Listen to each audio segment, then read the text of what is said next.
So, good day mga par. Ngayon naman is magpapalit tayo ng brake shoes ng Bergman natin kasi medyo tagal-tagal na.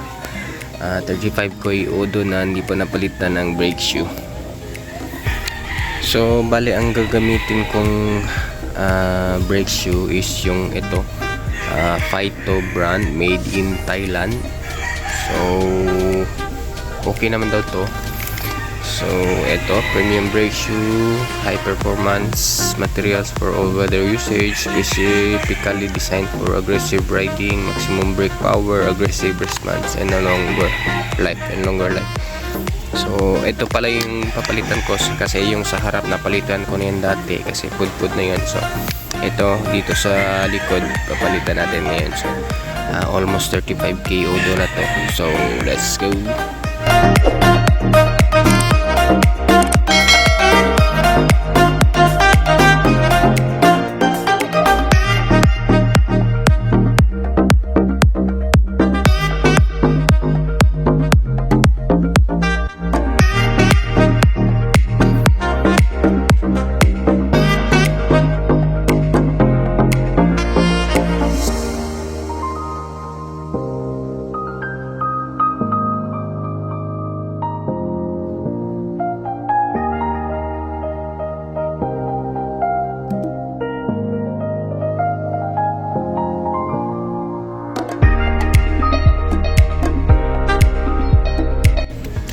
Ito yung stock brake shoe natin na tinanggal.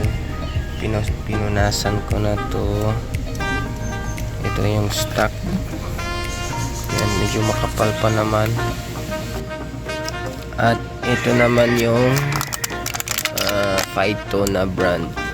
Maganda siya kasi meron siyang parang ito, linya-linya sa ano niya. I-compare natin sa luma at saka bago yung stock. Ayan. So, ayan. Makapal pa naman yung ito. Makapal pa. Saka yung ito. Parang same lang din. Kaso, hindi ko alam bakit hindi na masyadong makagat yung yung brake. Kahit naka full adjust na ako, nasa dulo na talaga. Ito, andito na talaga siya malapit. Yung ito, yung adjust niya, yung adjuster, nandito na talaga malapit.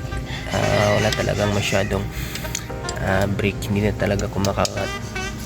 So kaya pinalitan ko na lang. So okay pa naman siya, pero itago na lang natin to in case baka magamit pa to. So palitan na lang natin ito ng bago.